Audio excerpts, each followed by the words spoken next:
بسم الله الرحمن الرحيم، وبه نستعين وعليه نتوكل. أعزائي أعضاء جروب وقناة أرانب جد عصام، عزيزي مربي الأرانب المبتدئ، أتمنى لما يوصلك الفيديو إن أنت تكون في أتم صحة وأسعد حال، اللهم آمين يا رب العالمين. المعلومة اللي عايز أقولها النهاردة عن الجرب، والجرب بينتشر جدا جدا جدا في خلال الصيف. الجرب بيجي اساسا من الحرارة ومن الرطوبة، وبالتالي لازم حضرتك كل اسبوع ترش وعينك تبقى جوه راسك على الارانب، تشوف الارانب دايما ودانها من فوق صوابع رجليها لا يكون عندها جرب. طيب احنا بنعمل ايه في الصيف؟ او في حاجة كويسة جدا بنعملها في الصيف اللي هي تغطيس الارنب. يعني ايه تغطيس الارنب يا عم عصام؟ يعني حضرتك انت بترش كل 5 ايام او اسبوع ببيوتكس زي دون، او سيباسيل، او دايزانون زي ده اللي هو 60%. انا يا جماعة بفضل الدايزانون ده سنتي على لتر مية. كل دون حاجات عشان تقاوم الجرب معانا.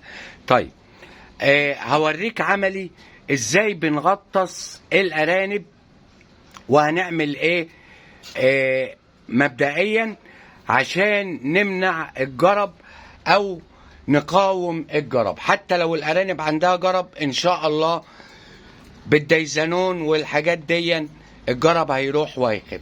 اول حاجة حضرتك لازم تجيب جردل المية او تشت زي كده. انا مجهز التشت ده فيه حوالي 20 لتر مية، وبالتالي انا هحط فيه كام سنتي؟ 20 سنتي دايزانون. بص حضرتك كده اهو، ادي الدايزانون اهو 60%. المية هتبقى لونها ابيض. غطس الارنب بس ما تجيبش على عينيه او ودانه. هوريك ازاي بنغطس الارنب. ادي 5 سنتي. بص بقى المية هتبقى لونها ايه. ادي 5 سنتي، احنا قلنا دي 20 سنتي، وادي 5 سنتي تانيين،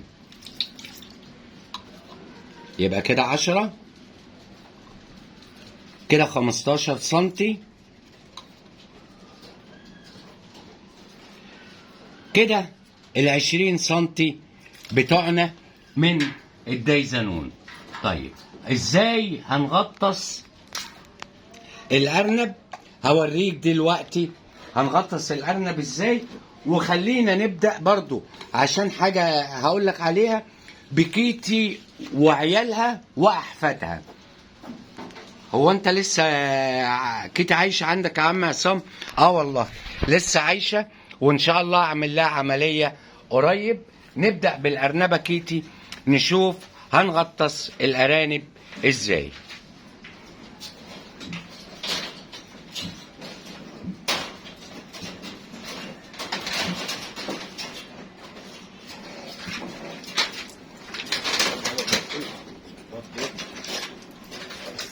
بسم الله الرحمن الرحيم. اهي بص بقى يا سيدي، ادي الارنبه كده اهي، شايفين ما شاء الله صحتها زي الفل. ادي الميه اللي عليها الدايزانون زي ما حضرتك شايف. بنمسك الارنب من قفاه كده ومن ودانه. بص بقى، وننزل الارنب في الميه بالراحه اهو. بس يا كيتي، طبعا دي اشد ارنبه اهو كده.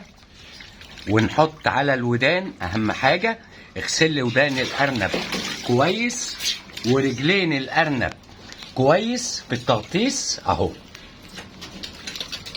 ادي كده الارنبه دي اتغطست اهي. هو ده التغطيس يا جماعه. ما تجيبش على عينيها او ودانها، ممكن تمسح راسها كده بالراحه. يبقى كده ديا ادي ودانها، ادي الارنبه. هو ده التغطيس. كده ضمنت ان كل جسم الارنب الدهن بالديزانون، ولو في جرب في اي حاجه لا قدر الله هيروح باذن الله. ادي كيتي. نبدا نشوف عيالها برضو هنغطسهم.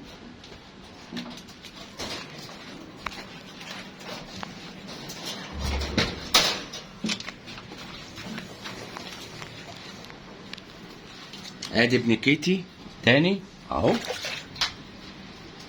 حطه في الميه بالراحه ما تخافش اهو.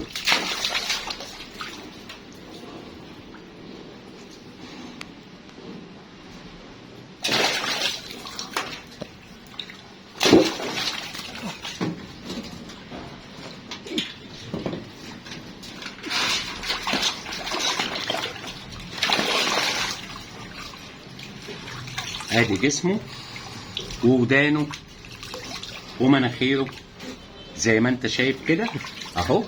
كده الارنب اتغطس. هو ده التغطيس اهو زي ما انت حضرتك شايف كده.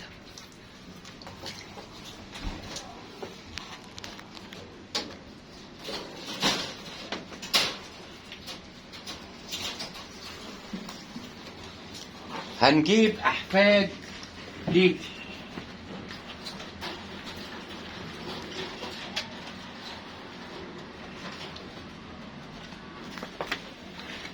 ادي احفاد كده اهم، دول ما شاء الله كبروا اهم.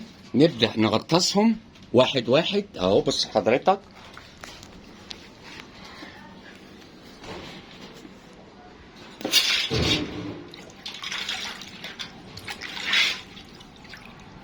اهم حاجه عايزك تدعك الودان جامد.